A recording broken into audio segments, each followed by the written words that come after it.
오케이? 그러면 또 세 번째 시간 살펴보겠습니다. 이번 시간 끝나고는 이제 점심시간이죠. 그래서 이제 오전에 3시간 진행하고 오후에 4시간 진행하고 이렇게 이제 진행한다. 이렇게 생각하시면 되겠습니다. 오케이? 그러면 이제 같이 보겠습니다. 이제 코드가 좀 작성이 되고 있는데요. 이 코드를 이제 작성되는 코드는 뭐 이미 이제 잘 아시는 것처럼 저도 이제 실시간으로 작성합니다. 이 작성된 코드는 그 공유 폴더에 보시면 노트북스라는 폴더가 있습니다.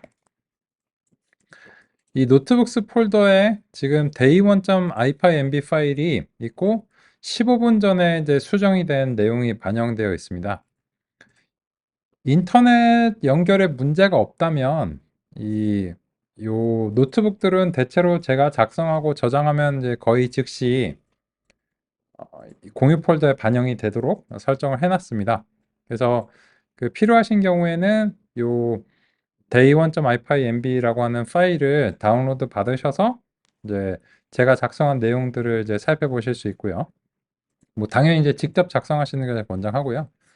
미리 작성된 노트북 파일이 없냐라고 이제 가끔 여쭤보시는 경우가 있는데 그런 부분들은 이제 뭐 당연히 많죠.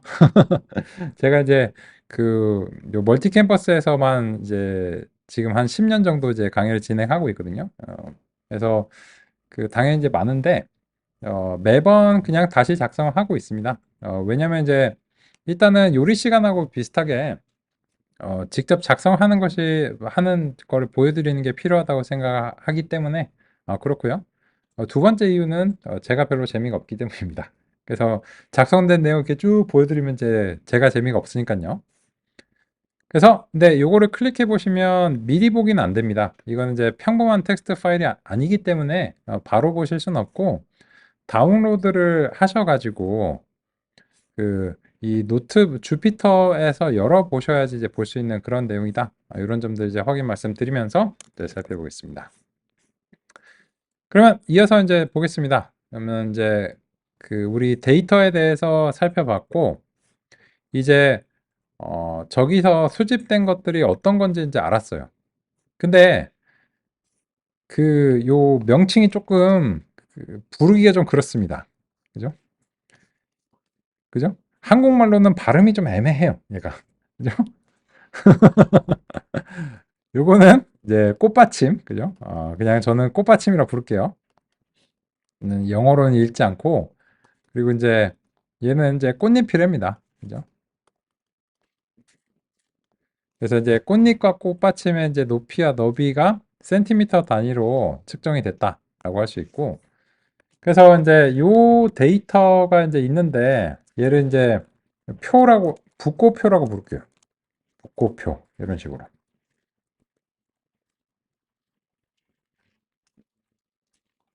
뭐 이거 어떻게 부르든지 우리 마음이니까요. 네, 조작을 위해서 일단 붓고표라고 이제 하겠습니다.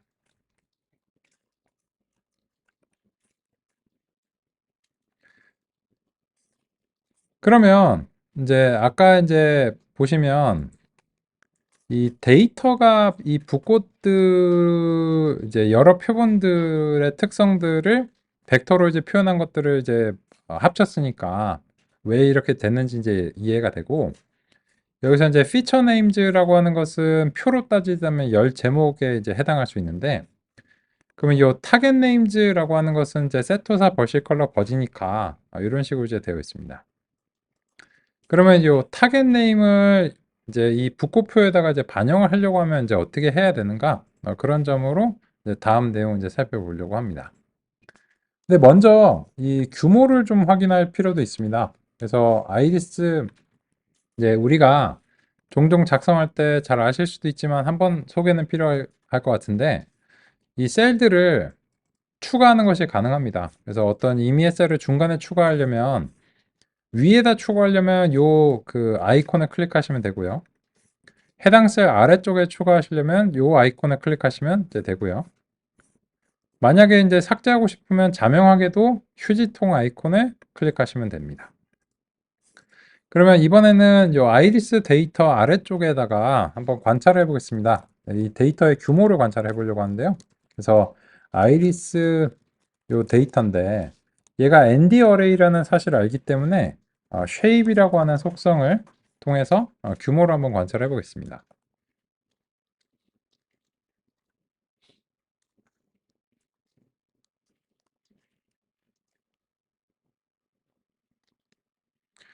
그러면 이제 이 shape 속성을 우리가 시각적으로 좀 표현하자면 열이 150개고 행이 150개고 열이 4개니까요. 그래서 요런 느낌적인 느낌으로 표현이 가능하겠죠.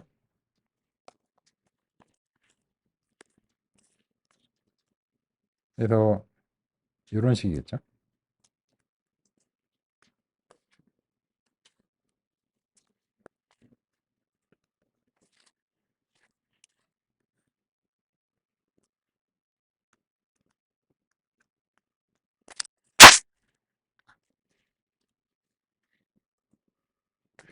그리고 이제 어떤 임의의 표본 하나는 이런 식으로 이제 4개의 특성으로 이제 되어 있는데 그 수치들은 어떤 임의의 값이겠죠. 그래서 매번 이렇게 그림을 이제 종종 그릴 수 있는데 이제 매번 이렇게 그림을 그리는 거는 이후에는 조금 비효율적일 수도 있으니까 수학적 표기들을 소개해드리기 시작할게요. 이거는 이제 몇 번, 혹시 이제 이런 표기에 익숙하시지 않다면 몇 번 이제 그 익숙해지는 게 필요할 수 있는데, 그럼 이런 거죠. 요 150개가 있는데, 이 150개가 이제 1번부터 S개까지 있다라고 하겠습니다. 그죠? 그리고 그 중에서 이제 I번이라고 할게요. 그러면 어떤 임의의 입력, 이제 어떤 하나의 표본은 요런 식으로 표기를 할게요.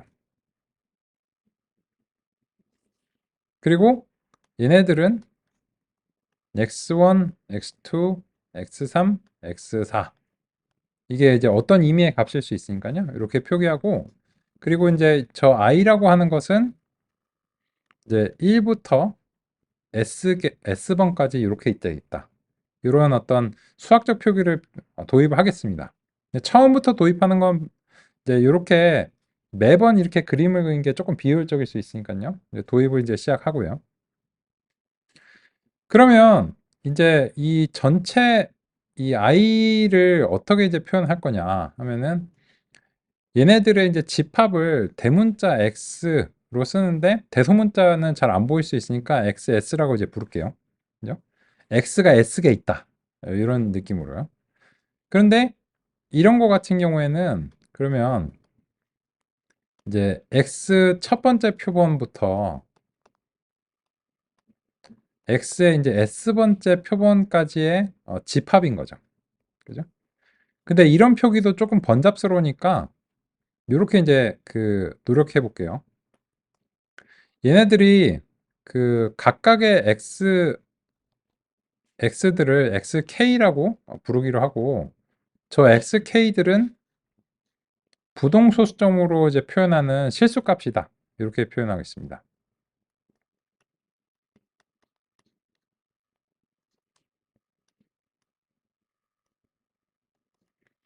그렇다면은 이제 전체적인 집합은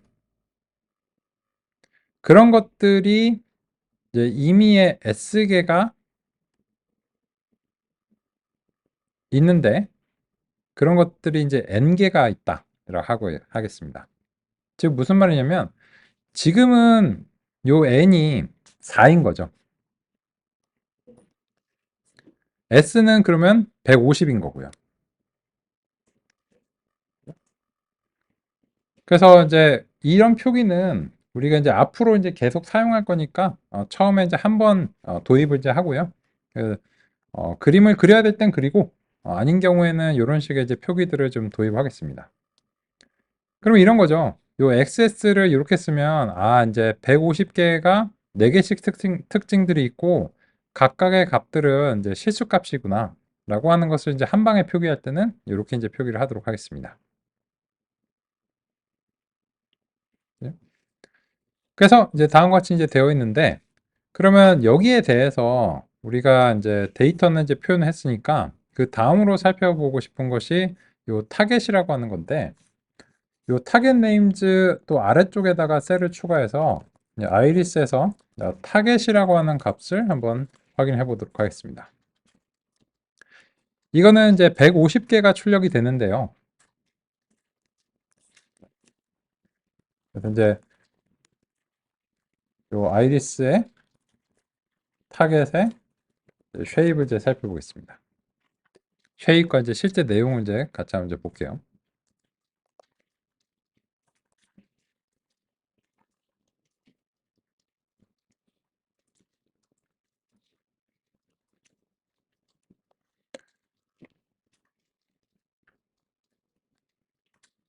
그러면 이제 총 150개가 있는데 얘가 이제 0번, 1번, 2번들이 있는 것 같죠?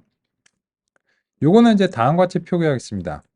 요 타겟 네임즈는 세토사, 벌시컬러, 버지니카가 원래 명칭인데 기계학습에서는 연산의 대상이 되기 위해서는 모든 건 다 숫자로 바뀌어야 됩니다. 그래서 세토사 0번, 벌시컬러 1번, 버지니카 2번인데 그러면 이런 표기는 정수 인코딩인 겁니다.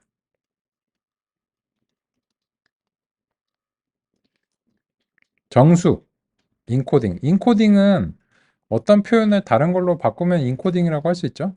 그래서 이제 세토사, 벌시컬러, 버지니카라고 하는 것이 012라고 하는 이제 정수 인코딩으로 기록이 된 것을 확인할 수 있습니다.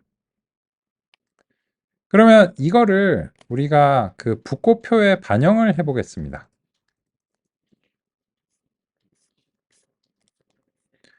그러면 이 부호표에서 우리가 의미를 반영하기 위해서 품종이라고 부르죠. 품종열을 이제 추가하고요. 여기서 이제 1대1로 대응되는 값 자체는 아이리스의 타겟입니다. 그러면 이렇게 이제 추가를 한 다음에 그리고 나서 이제 복구표를 다시 한번 이제 출력하는데 이번에는 일단 처음 5개만 한번 출력해 보겠습니다. 왜냐면 전체가 150건이니까 이거를 다 출력하는 게 좀 번잡스러울 수 있잖아요.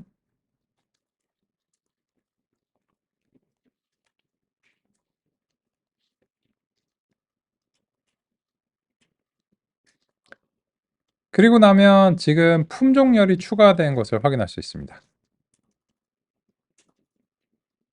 근데 이게 아까 보신 것처럼 0번이 쫙 있고 1번이 쫙 있고 2번이 쫙 있고 이렇게 이제 되다 보니까 이게 품종이 이제 0번 이렇게 이제 들어와 있어서 다른 것들이 이제 잘 됐는지 좀 알기가 어렵죠.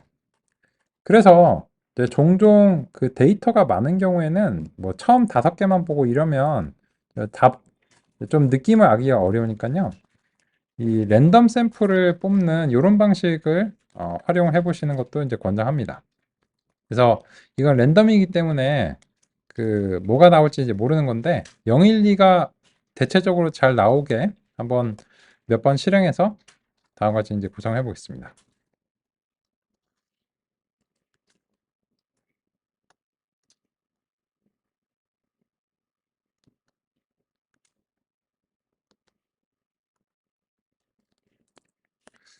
보시면 이제 제가 이제 몇 번 실행을 해서 그 결과 이제 0번하고 1번하고 2번이 이제 대체적으로 이제 5개 중에서 이제 다 나오는 그런 경우로 이제 몇 번 실행을 해서 이제 했고요.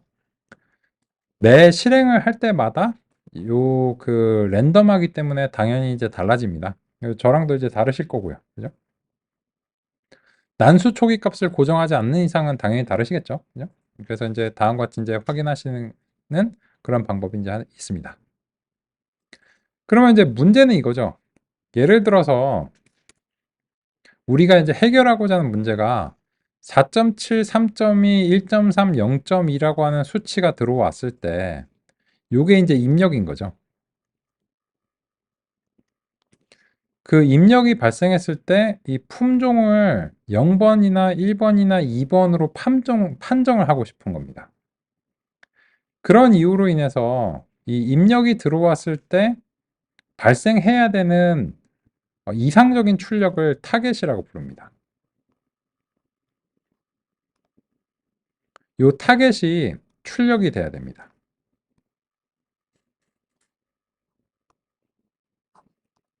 의미적으로는 이 타겟은 정답입니다. 그래서 목표 출력인 거죠. 그런 이유로 인해서 이제 타겟이라고 이제 부릅니다. 근데 지금 이걸 보면 아실 수 있을까요? 4.7, 3.2, 1.3, 0.2가 0번이라고 하는 것을 요 데이터만 보고 알 수 있냐는 거죠. 저는 모르겠는데요. 10년째 하고 있는데 왜 얘네가 왜 이런지 모르겠어요. 그죠? 근데 그거를 어떻게 알아야 되냐는 거죠. 식물학의 전문성을 가지면 되겠죠. 그죠? 첫 번째 방법이 그거예요. 1. 전문성을 형성한다.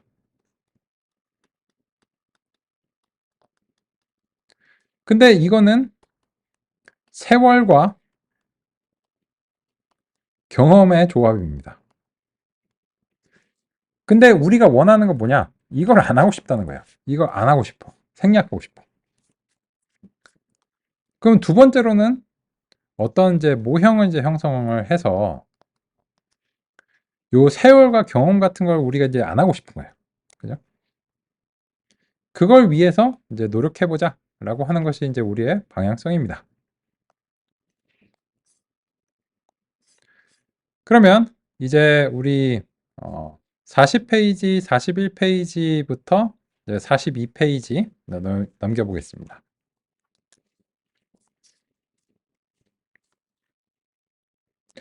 그러면 쭉 보시면 이제 타겟이 무엇인지 알았고요. 몇 개인지도 알았고 어떤 값인지도 알았고 왜 그렇게 돼 있는지도 알았습니다. 그죠? 여기까지는 그러면 데이터에 대해서는 이제 반영했고 그리고 이제 이 교재에서는 지금 40페이지부터 42페이지까지 소개하면서 펜더스 자료 구조에 대해서 적용하거나 소개하지는 않았습니다. 근데 표 모양으로 만들 때는 도움이 많이 되고요. 그런 이유로 인해서 아까 이제 34페이지, 35페이지에서 1.4.5절의 펜다스가 이제 표 모양의 데이터를 위해서 종종 활용이 되는 것이 바람직하다라고 하는 그런 점을 이제 논의드렸습니다. 그러면 여기까지 이제 살펴본 상태에서 우리는 이제 다음 내용을 이제 보려고 합니다. 43페이지가 그 다음 내용입니다. 근데 이 43페이지에서는 이건 궁극적으로는 해야 되고 중요한 내용입니다. 근데 지금으로서는 맥락이 좀 부족합니다. 그래서 지금 당장은 요거를 건너뛰고 다시 돌아오겠습니다. 그래서 어디로 가느냐? 45페이지로 가보겠습니다. 가장 먼저 할 일이라고 하니까 가장 먼저 해야 되겠죠. 그죠? 데이터를 살펴보기 라고 하는데 첫 번째 문단을 보겠습니다. 머신러닝 모델을 만들기 전에 머신러닝 없이도 풀 수 있는 문제는 아닌지 혹은 필요한 정보가 누락되지는 않았는지 데이터를 조사해 보는 것이 좋다. 이렇게 나와 있는데 일단 이런 이제 말씀을 이제 드리고 싶어요.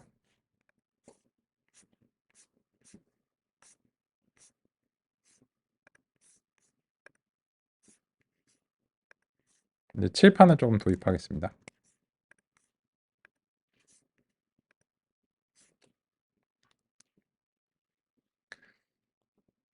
우리가 하려고 하는 일에 대해서 그 개략적으로 이제 말씀을 드리면 이제 다음 같은 것이라고 이제 할 수 있습니다. 먼저 DGP라고 하는 용어를 소개해 드리고자 합니다.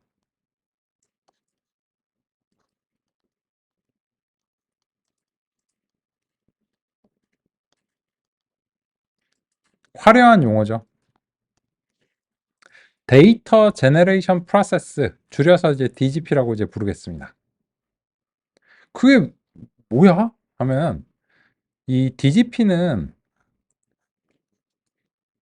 DGP로 인해서 데이터가 발생을 한 것이다 라고 할 수 있는데 그러면 그런 측면에서 이제 보면 이 DGP는 간단하게 말해서 그냥 진짜 원인입니다.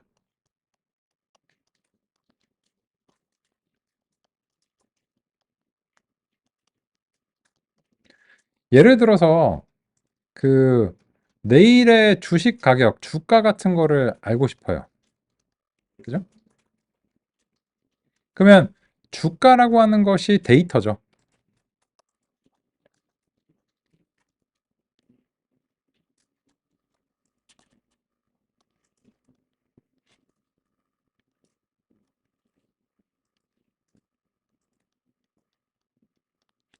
아니면 뭐 온도,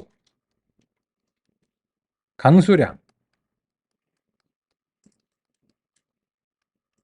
이런 것들인데 그 데이터라고 하는 것은 이제 어떤 것에 대한 이제 관측이고요. 관측이라고 하는 것은 보통 관점이 들어갑니다. 근데 이게 관점은 절대적이진 않죠. 이제 관점을 선택할 수밖에 없는 거고요. 근데 이렇게 여쭤볼게요. 내일의 그 주식 가격을 의 진짜 원인을 알고 계신가요? 그렇다고 주장하는 스팸 메일들을 많이 받으시죠? 그죠? 막 리딩방 뭐 이런 것도 있잖아요. 근데 그렇죠. 만약에 진짜 원인을 알고 있으면 일단 두 가지를 얘기해 볼 수 있는데 첫 번째로는 남의 돈이 필요 없죠. 그죠? 왜냐면 그 두 배씩 불리는 거를 20번을 하면은 100만 배가 됩니다. 100만이 되죠. 그러면 진짜 원인을 알고 있으면 20번만 해도 자본을 100만 배 불리는 게 가능해요. 근데 다들 지금 우리가 그렇게 할 수 없는 거는 진짜 원인을 알 수 없는 경우가 많아서 그렇죠. 그죠? 그래서 주가 같은 경우에는 진짜 원인 알기 어렵고 온도나 강수량도 진짜 원인 쉽지 않죠. 대기과학적인 그런 원리를 이제 반영하는데 그래서 보통은 진짜 원인을 알 수 없는 경우가 우리의 이제 고민입니다. 근데 진짜 원인을 알고 있는 경우도 있어요. 어떤 경우냐? 예를 들어서 F는 MA, E는 MC 스퀘어. 이런 것들은 진짜 원인이 밝혀진 거예요. 그죠? 그래서 이거는 진짜 원인을 알고 있습니다.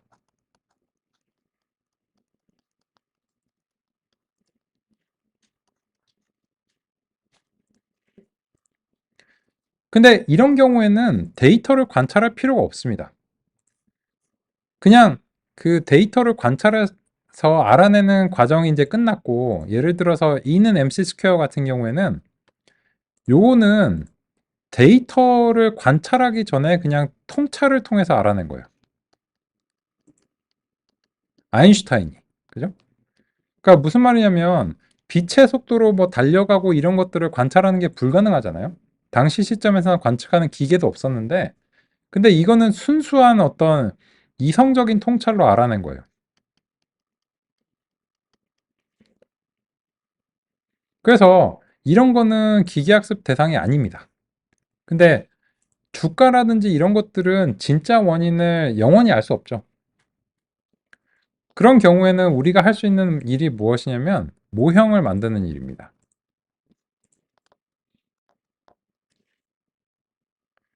그리고 이 모형이 이 진짜 원인인 DGP에 근사하기를 희망하는 겁니다. 근데 근본적으로 이 모형이 진짜 원인을 알아낼 수 있을지에 대해서는 보장할 수 없습니다.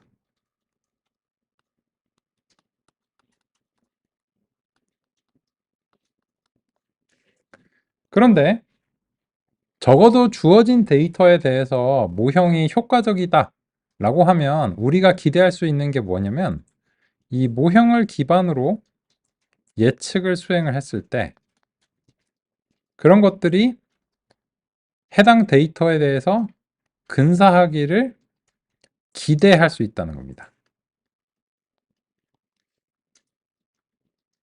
이게 우리가 이제 하고자 하는 일입니다. 그런데 이 모형은 여러 가지 방법이 있습니다. 첫 번째로는 이제 기계적 모형이 있습니다.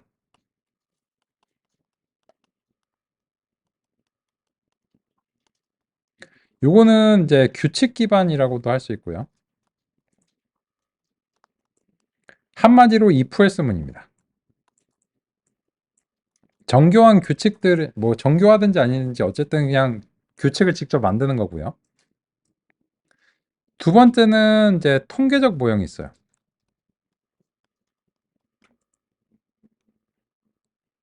통계적 또는 이제 확률적 모형이 있습니다. 세 번째로는 기계학습 모형이 있습니다.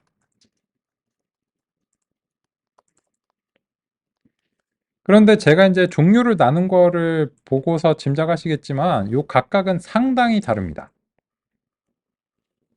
근데 우리는 이제 그 중에서도 기계학습 모형에 관심을 가지고 있습니다. 왜냐? 이런 것들 중에서 이 어떤 것이 이제 가장 좋다라고 무조건 얘기할 수는 있는 건 아닌데, 대체적으로 그 통계나 확률적 모형보다는 이제 기계학습 모형이 현재로서는 선호되어야 된다는 게 사실이고요. 통계 확률적 모형은 이제 주로 1950년대 이전,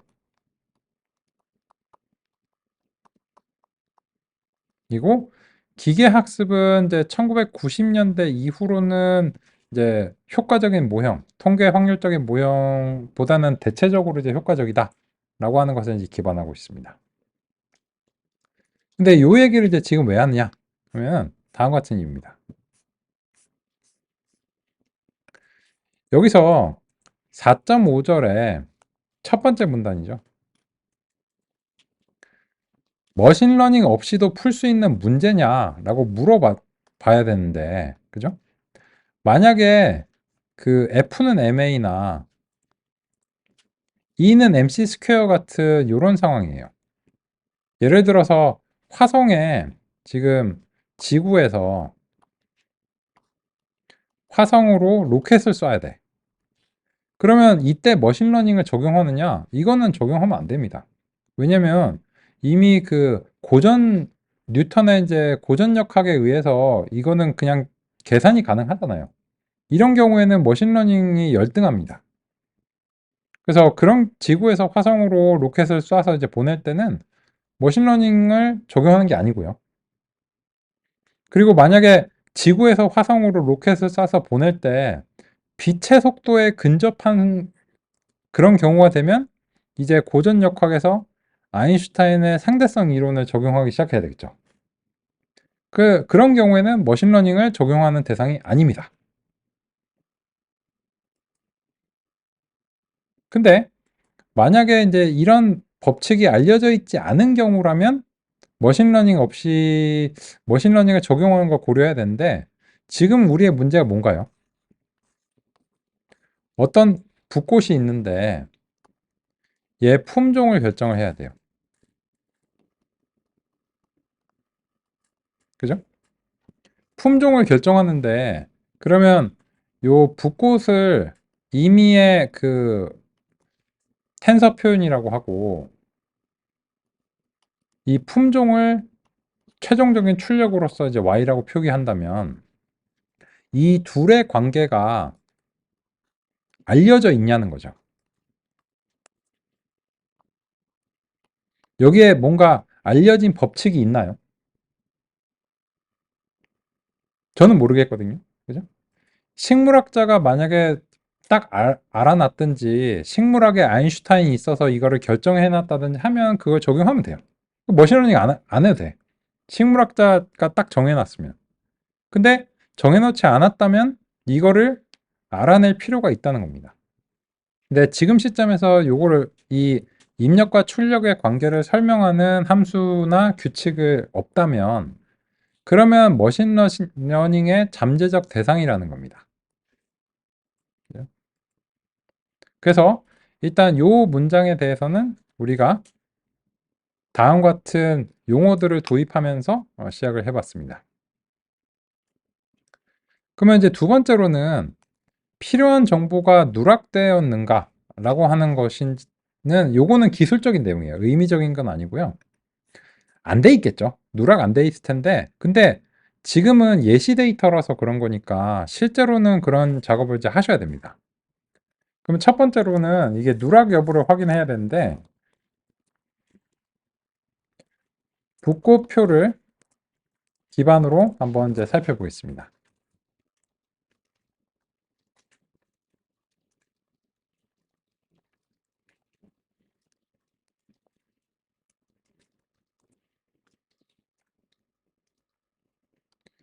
잘 아시겠지만 어떤 기능이라고 하는 것은 누구냐가 중요하죠.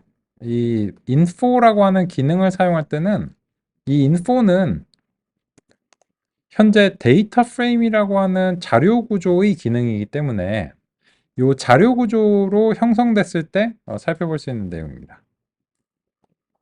근데 보시면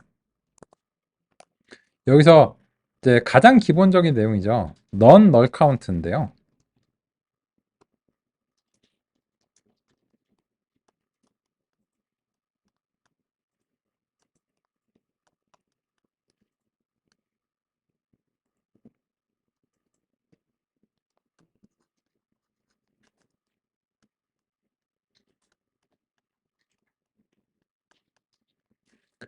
자명한 내용이죠.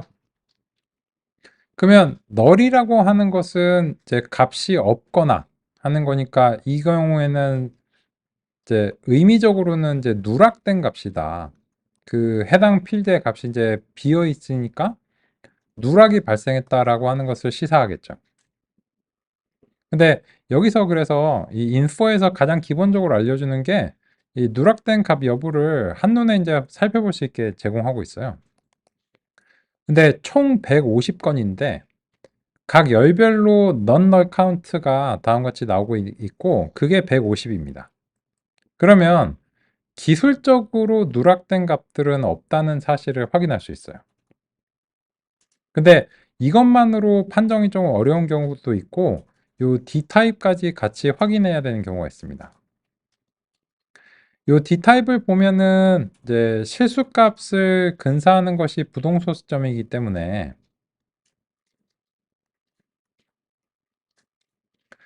이제 요걸 이제 보고서 대체적으로 150건이 다 채워져 있구나 라고 확인하는 것도 가능할 수도 있는데요.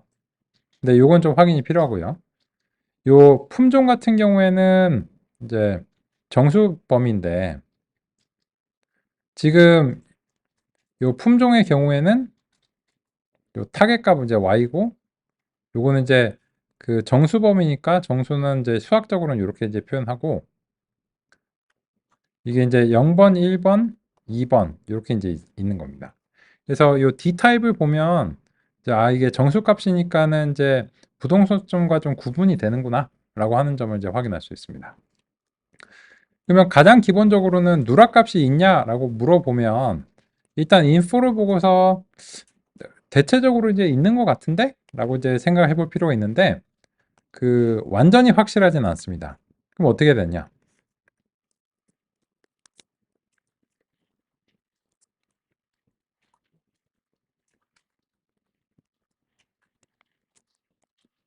요거를 이제 한번 호출을 해봐야 돼요.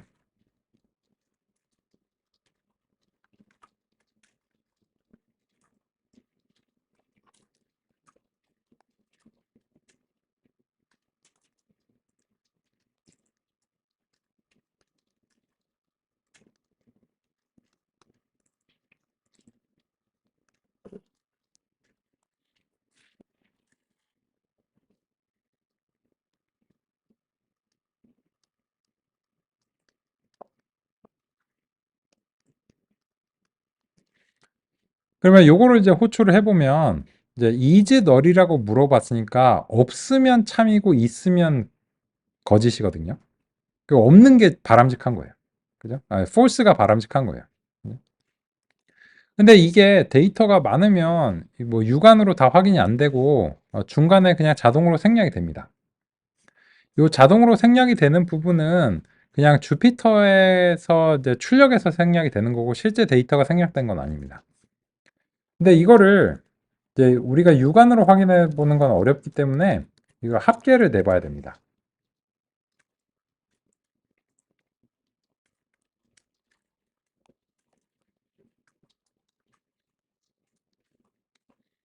여기서 지금 그 요 탭이 들여쓰기가 하나가 이상하죠. 요 품종이 그 한국어라서 그래요. 그래서 이 객체 출력이 될 때 한국어에 대해서는 조금 이제 들여쓰기나 이런 게 어긋날 수 있습니다. 멀티바이트라서 이제 그렇고요. 그러면 이거를 보면 일단 누락된 값들이 없다라고 하는 사실을 좀 더 확실하게 확인하는 좋은 방법입니다. 이런 거를 이제 꼭 확인을 해봐야 되고요. 만약에 여기서 뭐 1000만 건이나 뭐 이런 거 있는데 그 중에서 누락된 게 있으면 중간에 돌아가다가 안 돌아가겠죠. 그죠? 그래서 먼저 이제 확인하시는 게 필요하고 구체적으로는 이렇게 확인하는 것이다. 그런 점을 살펴봤습니다. 그러면 결론은 뭔가요? 45페이지. 필요한 정보가 누락되었는가에서 필요한 정보가 다 있는지 여부는 아직 판단이 안 됐고, 어쨌든 주어진 거에서 누락은 없었다 라고 하는 것을 이제 기본적으로 확인을 해봤습니다. 그러면 두 번째로 가볼게요. 데이터를 탐색하면서 비정상적인 값이나 특이한 값을 찾을 수도 있는데, 센티미터로 기록하다가 예를 들어서 미국이나 영국 사람한테 중간에 맡기면 인치로 잘못 기록한다든지 그럴 수도 있잖아요. 그리고 이게 그 꽃잎하고 꽃받침하고 순서를 바꿔서 기록할 수도 있는 가능성도 있죠. 그죠?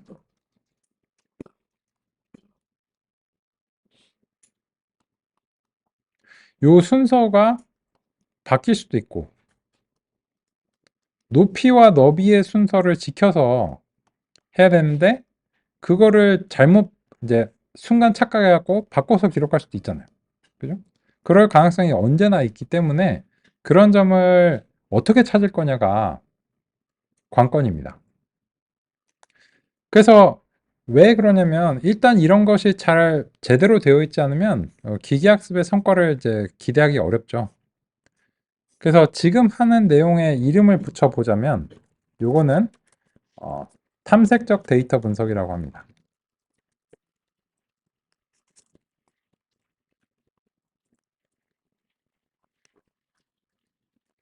줄여서 이제 EDA라고 이제 부르겠습니다. 가장 기본적으로는 이제 누락값 같은 것들을 확인하는 거죠.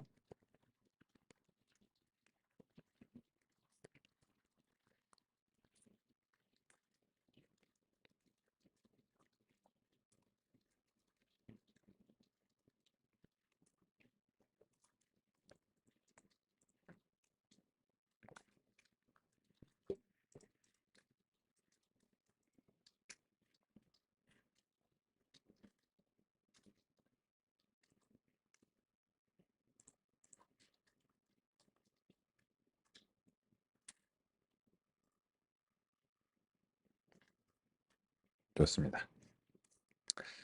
그러면 이제 두 번째로는 이제 뭔가 이상한 걸 이제 찾아야 되는데 그거 이제 어떻게가 중요하죠. 이 교재에서는 그냥 찾아야 된다라고 나와 있지 어떻게를 이제 자세하게 제시하진 않고 있어요. 근데 제 생각엔 자세하게 제시를 하는 게 필요하다고 생각합니다. 그래서 같이 한번 이제 살펴보면 일단 그 요거 일일이 하나씩 살펴보는 건 어려우니까 통계적인 방법들을 적용해 보는 게 필요할 것 같습니다. 첫 번째로는 describe를 한번 시도해 보겠습니다.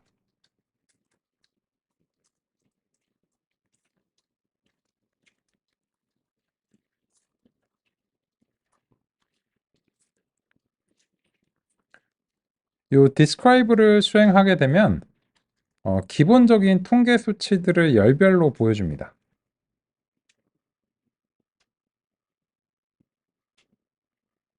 그러면 보시면 이런 거죠. 평균, 편차, 최소, 최대, 4분, 요 백분위수 값들을 이제 보여줍니다. 야, 성주야. 근데 요거를 보고서 이상한 값이 있다는 거를 알기는 좀 어려울 것 같은데? 네 눈엔 보이냐? 당연히 안 보이죠. 그죠? 그럼 어떻게 해? 그래서 이제 이거를 이제 우리가 좀 시각적으로 느껴보기 위해서 어, 그야말로 시각화를 이제 시도를 해보겠습니다. 45페이지 세 번째 문단이죠. 시각화는 데이터를 조사하는 아주 좋은 방법입니다.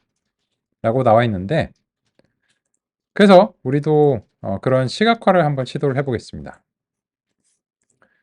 근데 교재와는 달리 우리는 이제 몇 가지 다른 시각화를 도입하겠습니다. 요 부코표에 대해서요. 클래스 이제 수행하고요. 유형을 상자 그래프로 한번 선택을 해보겠습니다.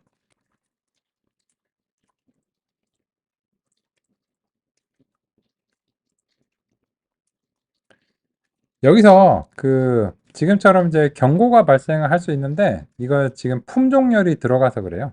그래서 그 품종열 빼고 한번 해보겠습니다. 순간적으로 이제 품종열만 제외하고 이렇게 이제 하면은 한글이 포함돼서 그런데 지금 한글을 지원하는 글씨체가 기본적으로 설정이 안 돼 있어서 이제 그런 겁니다. 지금 당장 통계 수치에서는 품종열이 나오지는 포함돼서 나오지는 않기 때문에요. 제외해서 보겠습니다.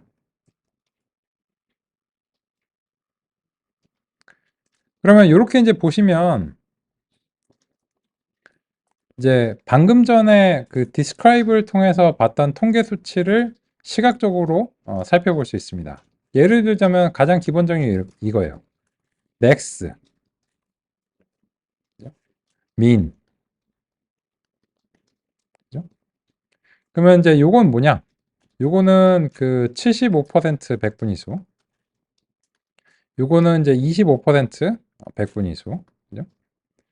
그리고 요 초록색 선은 50%의 이제 백분위수인데 그 50%의 백분위수는 특별한 이름이 있죠.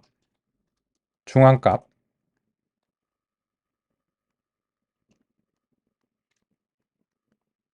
미디언이라고 영어로는 표현하죠. 그죠?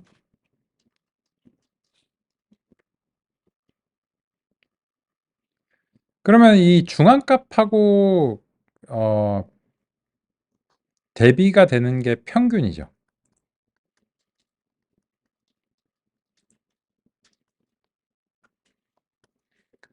왜냐면 이 평균 같은 경우에는 그 최대값이 확 끌어올릴 수 있거든요. 숫자가 적어도. 근데 그러면 이제 전체적인 분포가 이제 왜곡이 되겠죠. 예를 들자면 이런 경우죠. 연봉 같은 거 뭐 이렇게 통계가 나왔는데 평균이 되게 높아. 그래가지고 사람들이 이제 조직에 있는 사람들이 평균이 뭐 다 억대 연봉이다 이렇게 하는데 그러면 조직 내부에서 이제 불만이 생길 수도 있거든요. 난 아닌데? 그럼 난 평균도 못한 건가? 뭐 이런 얘기가 나오잖아요. 근데 알고 보니까 대부분은 여기 있고 일부의 몇몇 사람들이 평균이 요 되게 높은 연봉을 받아서 평균을 이제 끌어당겨요. 근데 원래 중앙값은 여기 있는데 뭐 일부 몇몇 사람들이 수십억 수백억 받아갖고 쫙 끌어당길 수 있잖아요. 좀 왜곡이 될 수 있겠죠. 그래서 이제 뭐 당연히 이제 아시겠지만 그냥 한번 리뷰해봤고요. 그래서 이제 여기서는 평균 대신에 이제 중앙값이 이렇게 이제 표현이 되고 있습니다. 그러면 지금 요거 이 세 번째 속성을 보면 이 맥스 값이 한 대강 7 근방인 것 같고요. 미인 값은 한 1 근방인 것 같죠? 그러면 그러면 요 중앙 값은 한 4. 눈대중으로 대강 보면 막 4.5 근방인 것 같죠? 그죠? 그러면 이제 위에서 나온 describe에서의 그 수치들하고 한번 이제 맞춰보겠습니다. 이게 제대로 이제 맞는지. 그래서 이제 describe 보겠습니다. 그러면 세 번째 속성이니까 요거네요. 그죠? 얘는 이름 부르기가 좀 그러니까 x1, x2, x3, x4라고 앞으로 부르겠습니다. 그러면 아까 보면 맥스 값이 이제 7 근방이니까 6.9, 그죠? 좀 되는 것 같고 최소 값은 정확하게 1.0이었네요. 1이었고 50%가 4.3, 그죠? 우리가 이제 육안으로 확인했던 것들하고 이제 그렇고요. 근데 보시면 평균은 훨씬 낮아요. 그죠? 왜냐면 그 50% 이하의 지점에서 그 많이 있기 때문에 오히려 평균이 지금 이제 끌어내려진 거죠. 그죠? 그래서 이제 우리가 육안으로 본 것하고 현재 있는 이 표의 값들을 일치시켰습니다. 근데 이거 왜 한다고? 왜 하고 있을까, 이걸? 이 질문을 그냥 아무렇게나 대답할 수 없는 거예요. 비정상적인 값이나 특이한 값이 있냐라고 물어봤는데, 예, 그렇습니다. 근거가 있어야 되겠죠. 뭔가 정량적인 근거를 가지고서 얘기를 이제 해야 되는데, 그런 근거를 가지기 위해서 다음 같은 분석이 필요하다는 거죠. 근데 여기 보면 비정상적인 값이 있냐라고 물어봤을 때 일단 지금 요 동그라미로 표현되는 것들 요런 것들은 조사의 대상입니다.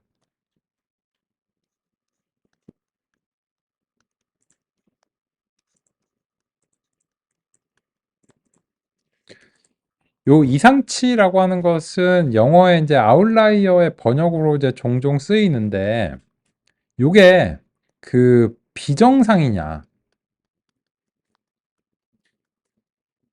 영어로는 이제 abnormal이죠. 이 비정상인 것하고 이상치가 반드시 일치하는 건 아닙니다. 근데 그럴지도 몰라요. 그러면 어떻게 해야 될까요? 이거는 직접 판단이 들어가 줘야 됩니다.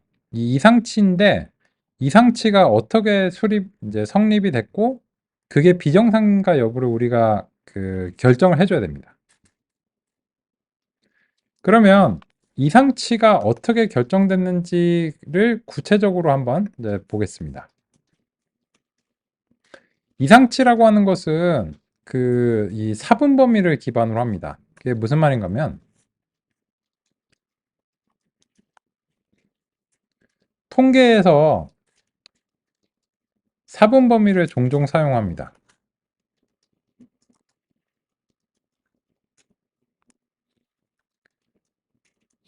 그림에서는 완전하게 잘 표현을 못했는데 사분 범위는 이제 균일하게 네등분한 거죠.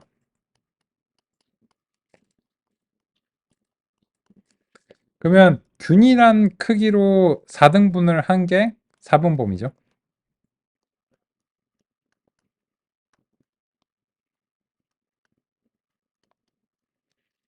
그러면 이제 네등분을 하기 위해서는 다음과 같이 25%, 50%, 75% 그리고 각각이 이제 4분의 1, 4분의 1이죠.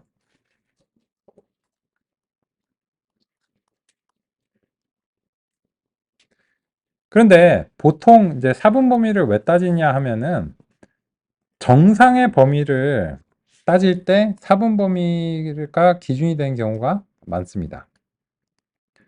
요 50%를 기준으로 해서 요 한 조각과 그 다음 조각이 통상적인 범위인 거죠. 통상적인. 통상적이라는 거는 그냥 보통 그러하다라고 할 때 이제 통상이라고 하고 그걸 벗어나면 이상이라기보다는 이제 통상적인 범위에 벗어나는 거죠. 예를 들어서 여기 이제 벗어나면 여기는 이제 뭐 고연봉, 보통 사람보다 이제 많이 받는다. 여기는 이제 보통 사람보다 이제 적게 받는다. 뭐 이제 계약적으로 이제 하거나 뭐 이제 임시적으로 하거나 뭐 그런 경우 있잖아요. 그죠? 그래서 이런 식으로 이제 따지기 때문에 사분 범위를 기준으로 얘기를 하는 겁니다. 근데 이 얘기를 왜 하냐면 지금 이 이상치라고 하는 것이 그거를 따질 때 사분 범위를 기준으로 해서 논의를 수행하기 때문입니다.